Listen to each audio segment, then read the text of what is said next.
Good morning. Thank you all for being here. Goldie, thanks for sponsoring the week and getting everyone excited and be aware of all the issues associated with cybersecurity.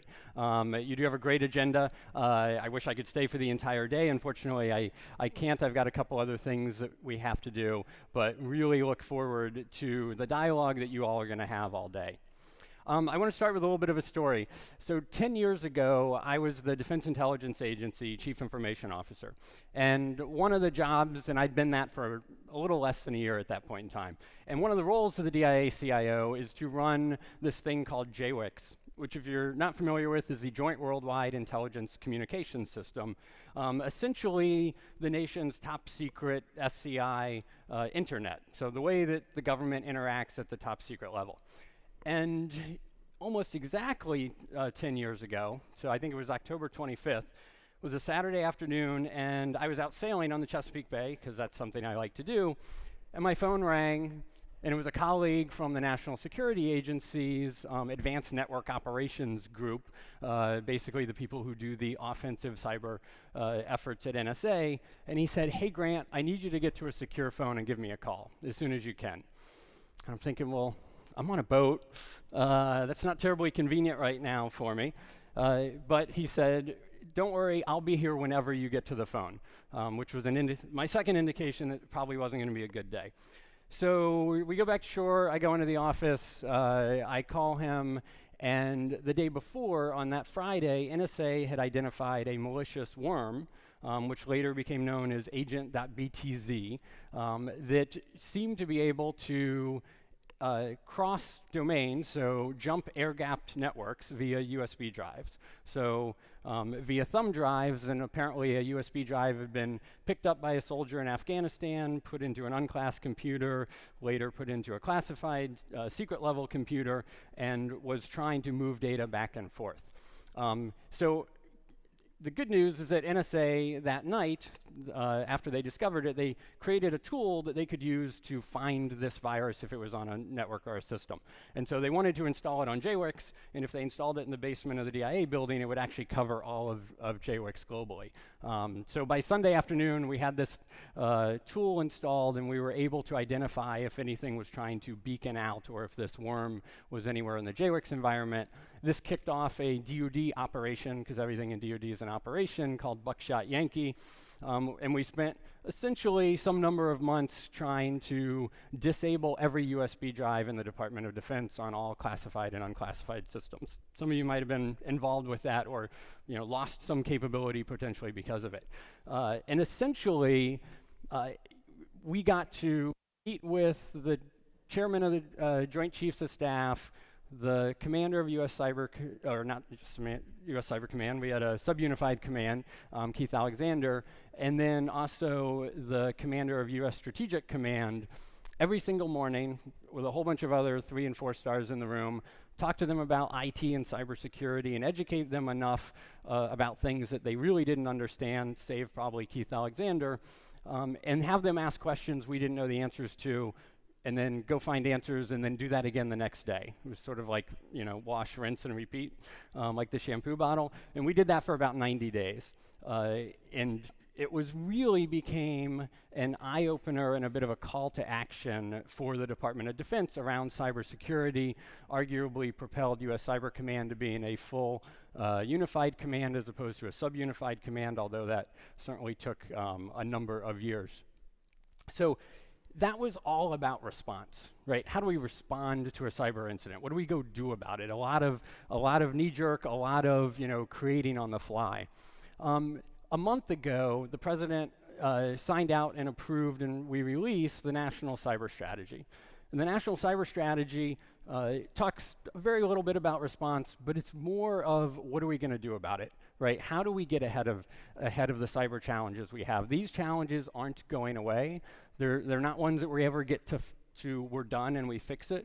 One of the questions I get about the National Cyber Strategy from people is, "Hey, I read it and it sounds really familiar. Like there's a lot of things in there that you've been telling us for years we should be doing."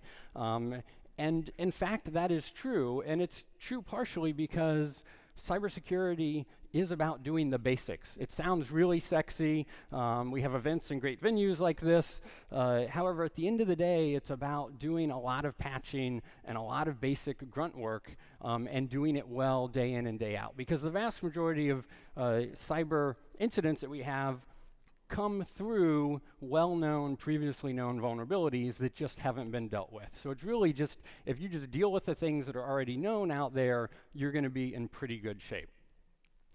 The thing I would say, and I tell people that's new about the National Cyber Strategy, is more about approach. And it's really a shift from one about process and policy to action and accountability. And so we view the National Cyber Strategy as a call to action, both for the federal government, but also for industry and individual citizens to pay attention to cybersecurity and the things that we need to do to help protect the nation. So I want to walk through the strategy at a high level just so you've got a feel for the various elements of it. So we structured the National Cyber Strategy to be aligned with our National Security Strategy that came out about a year ago. So it mirrors the 4 pillars of the National Security Strategy. So Pillar 1 is protect Americans, the homeland, and the American way of life. And so really about what are we doing internally to protect. And we've got 3 main elements under the National Cyber Strategy under Pillar 1. The first one is federal cybersecurity.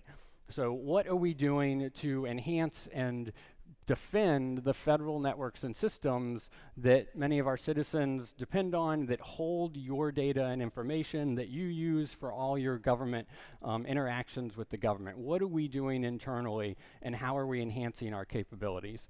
There's a call in there to move towards more shared services. So how are we doing things more collectively? How are we moving to cloud services? Because both of those we need to get some agencies, candidly, out of the business of doing cybersecurity themselves. We are never going to be able to, I'll talk later about workforce, but we're never going to be able to attract all the talent we need at all the agencies. We don't want to be competing with one another. So how can we do things in a more common and shared way? Also, how can we have the federal government serve as an example and a model for industry? So we should be meeting or exceeding all the requirements that we set forth, either regulatory requirements or expectations we put on private industry as well. The second part of Pillar 1 is critical infrastructure. So how are we protecting critical infrastructure? The majority of critical infrastructure in our nation is owned and operated by private industry, and it's not run by the government. That said, the government and much of the nation is completely dependent on these services and capabilities in order for us to operate, in order for all your businesses to operate, in order for your homes to operate. And so what are we doing, and what national capabilities can and should we bring to bear to help protect our critical infrastructure? What are the expectations we have for the owners and operators of critical infrastructure? Right? What do we expect them to do, because this is a shared environment? Call it a partnership, call it what you will, it is definitely a shared environment. And third, under critical infrastructure, is we want to help clarify roles and responsibilities. If you're in industry and you have something bad happen, and this really, it's around critical infrastructure, but it really is more broad. If you've got issues, the who do I call? Chris Krebs is going to be up in a little bit. Certainly calling Department of Homeland Security if you have a cyber incident is helpful. Sometimes calling the FBI is where you're going to reach out to. And so we want to, and then if you're an energy provider, maybe the Department of Energy. And so we want to clarify the roles and responsibilities inside of government around critical infrastructure. Third element under Pillar 1 is combating cybercrime. Much of the malicious cyber activity on the internet today is criminal in nature. I contend that the criminals of today look a lot like nation states of 5 and certainly 10 years ago. So their access to tools and capabilities continues to increase and continues to get cheaper. And they are certainly going to continue to find ways to monetize malicious activity on the internet. Pillar 2 is promoting American prosperity. So the internet has brought great opportunities for innovation, great financial gains, just go to Silicon Valley, great opportunities for Americans to really be innovative and be able to create the internet that we have today. There's a number of areas under this. The main one I want to touch on is the workforce. And so because at the end of the day, all our cyber challenges, all our IT challenges are people challenges. They're not just technology. Computers don't do things that people don't tell them to do. When you get infected by ransomware or a virus, there's a person at the end of that. So that was not always deliberate, but it was certainly a malicious act. Sometimes they get out in the wild. So how do we create and build the workforce for America, not just for the federal government to recruit from, or the Department of Defense or Department of Homeland Security, but a workforce that all of our industry can draw from? And it's not just about the workforce for cyber experts or for IT people or those people in the basement who sort of keep things humming but you never want to actually talk to. It's also about educating throughout the environment. Many incidents, and you all know this, you probably all have, get tested or at least get notices from your IT department about phishing emails and what to do about them and not to click on things. All our employees are the front line of defense. They are the first line. But we also need our accountants and our chief financial officers and our CEOs and our general counsels, our legal offices, to understand cybersecurity as well. Because the example I use is that if a CEO asks their CISO, "Are we safe yet?" Like, the CISO has two choices. They can say yes and get fired when the first incident happens a couple weeks later, or they can say no and get fired right then. So it's sort of a career choice. The challenge is it's not the right question, right? The questions need to be far more sophisticated and far more nuanced around what are we doing to enhance our cybersecurity? How are we preparing? What are we exercising? What does our posture really look like? Pillar 3 is preserve peace through strength. So this starts to get into what are we doing with our offensive capabilities? How are we working with our international partners? How are we identifying what are norms of behavior that we think are acceptable in cyberspace for individuals, for companies, for nation states? And then what are we doing to enforce them? So what are we doing about it? You've seen lots of indictments, sanctions, a variety of different tools that we have to go after malicious cyber actors. Cyber, and it's not just cyber, right? This is not a fight cyber with cyber necessarily. That is a tool, and we should have that tool when it's available to us, but it is one element. It's one of the levers we have. It's one element of national power that we can bring to bear. And it's an important one because a lot of our adversaries can't compete with the United States on most playing fields, so they choose cyber as a place they want to compete with us. The third one, or the fourth pillar, is advancing American influence. So what are we doing from a deterrent standpoint? How are we deterring malicious actors in cyberspace? And then how are we working with our international partners? Because this is not something we can do alone. It's not something anyone can do alone. We've got to find partners who can work with us, who are like-minded, and we need to do some capacity building. So we need to reach out to other nations, help them develop tools and capabilities, and help them be a part of this fight. So that's a pretty quick overview of the National Cyber Strategy. I would encourage you to read it. It's really not that long. It's pretty accessible.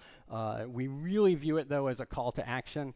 Goldie said to pay attention today and walk away with a couple things that are going to inspire you to go do great things when you get back to your office.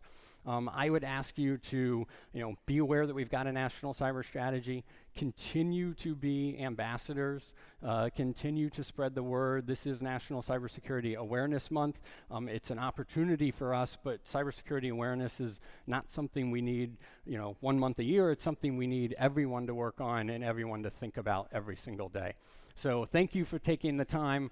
This is a little bit of preaching to the choir because you guys get it because you're here. And so I would ask that you help be emissaries of the things you hear today, the things you learn, and inspire others to really pay attention to this important task we have ahead of us.